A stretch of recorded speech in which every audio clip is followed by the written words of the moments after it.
All right, guys, this is Imaginary Fred. It's written by Aaron Colfer, but the pictures are by Oliver Jeffers. And Oliver Jeffers was the illustrator in The Days the Crayons Quit and The Day the Crayons Came Home. He's also the author-illustrator of The Book-Eating Boy. So this is about having friends and being kind to each other. So this is Imaginary Fred.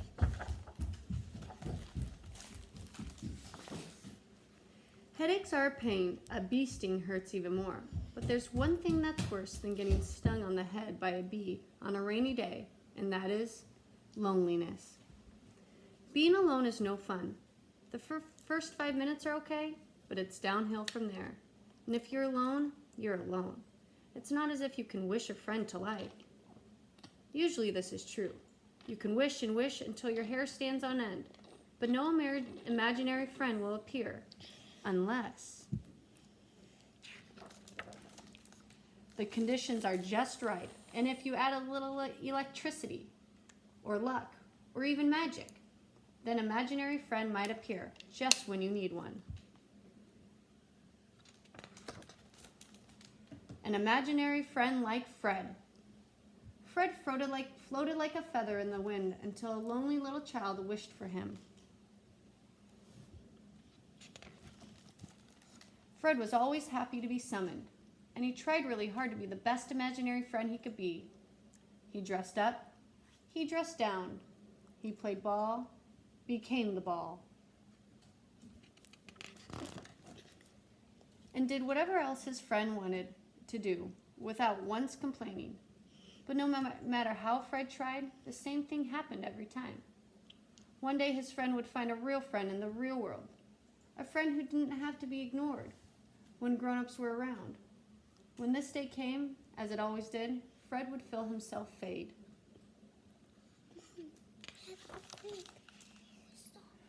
Usually by lunchtime, on the second day, Fred would be mostly invisible, and by bedtime on the fourth day, there would barely be a scrap of Fred left, just enough for the wind to catch and whisk him into the sky, where Fred would stay until someone new wished for him.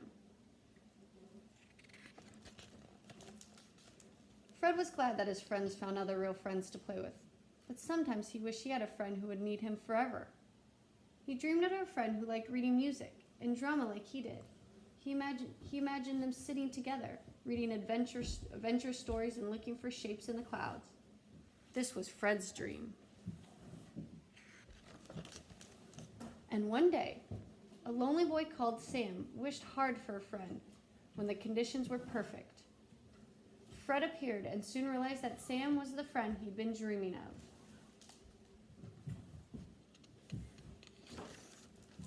Fred never had so much fun. Sam loved to read just like Fred and was most upset if he didn't get through at least one book per day. When they weren't reading, Sam and Fred would try to understand how the toilet worked. They'd listen to music on Sam's dad's sound system, which had 13 speakers, or they would write plays and act them out for Sam's parents. But even though every morning brought new delights, Fred couldn't help thinking that every evening brought them closer to the day when Sam wouldn't need him anymore, and that would be the saddest day of his imaginary life. So Fred decided that he would enjoy every single moment with Sam until that time came. The two friends pretended to be French and studied mime. They made Japanese masks, practiced their classical instruments, and planned their own comic book. They called themselves the Dramatic Duo.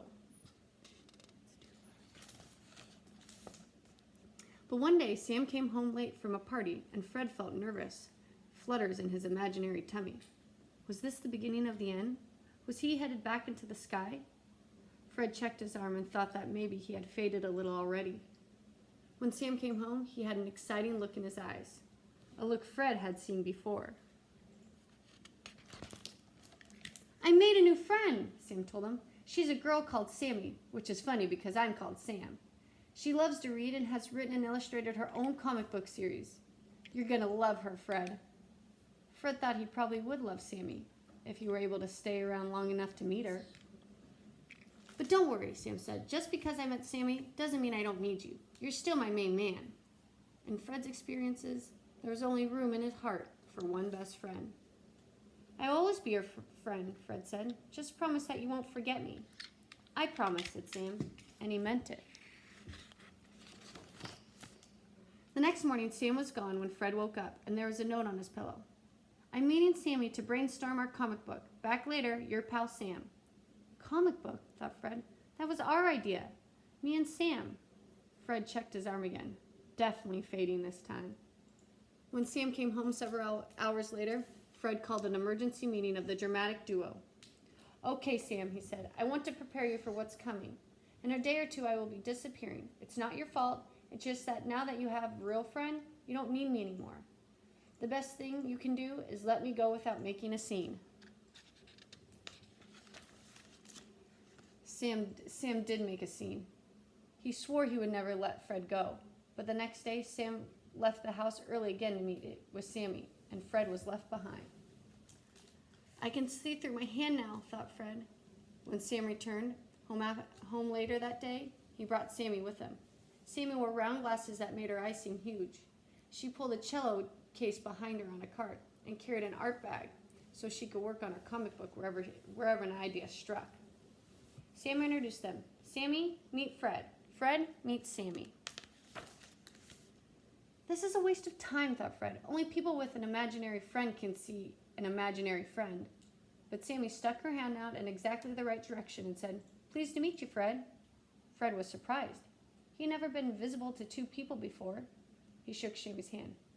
I know you're worried I don't need you anymore, said Sam. But you're wrong. I need you more than ever. Why? Asked Fred. Why do you need me now? You've got Sammy. 2 reasons, said Sam. First, I never want to let you go. Fred thought he would cry, and that was only reason number 1. And reason number 2? He asked. Tell him, said Sammy, elbowing Sam the way friends do. Okay, said Sam. Reason number 2 is that we need you to be in our quartet. Fred was confused. Quartet means 4, he said. There are only 3 of us. Aha, said Sam like a great detective. That's where you're wrong. Yeah, said Sammy, clapping her hands. You're wrong because there are 4 of us. Sammy stepped to one side, and Fred saw a small girl with a violin case and a smile that made him want to smile too. This is Frida, said Sammy. Hi, Fred, said Frida, waving her hand. Sam told us all about you. I hope we could be friends. Sammy has an imaginary friend, Fred realized, and as he waved back, he noticed that his hand seemed absolutely solid, not see-through at all. Frida set her violin case on the floor and opened it. We need to practice, she said, or we'll never get to Carnegie Hall. Sammy rolled her eyes. Frida is so strict, she said to Fred, but you'll get used to it in a couple of years. Fred did get used to it. He quite enjoyed being told what to do by Frida with her dazzling smile. The 4 friends spent all their spare time together, having violin battles, reading comic books, practicing plumbing, pretending to be French, and arguing over what they would call their quartet.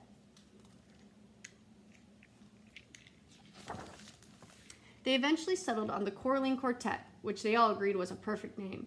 The quartet made their debut at the school Christmas concert, much to the confusion of the audience. But then something interesting happened. The older they grew, the less time the 4 friends spent together. Sammy and Sam, it seemed, preferred graphic novels to music, and they left the quartet to concentrate on their comic book series.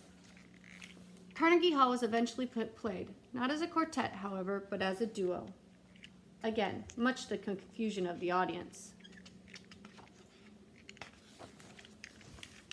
And this, dear friends, is the interesting thing that happened. Even though they didn't see their human friends much anymore, Fred and Frida did not begin to fade, nor get swept back into the sky like they had so many times before. Instead, they stuck around being imaginary friends to each other. They became quite famous in the imaginary community, and a statue was commissioned to be erected in the sky above their imaginary house. As this was the first case of its kind, imaginary scientists spent years trying to figure out how it had happened. Eventually, they concluded that friendship is friendship. Imaginary or not, the same laws apply. The statue should have disappeared every time a gust of wind came along, but it never did. So make sure you're being a good friend to everybody. This is Imaginary Fred.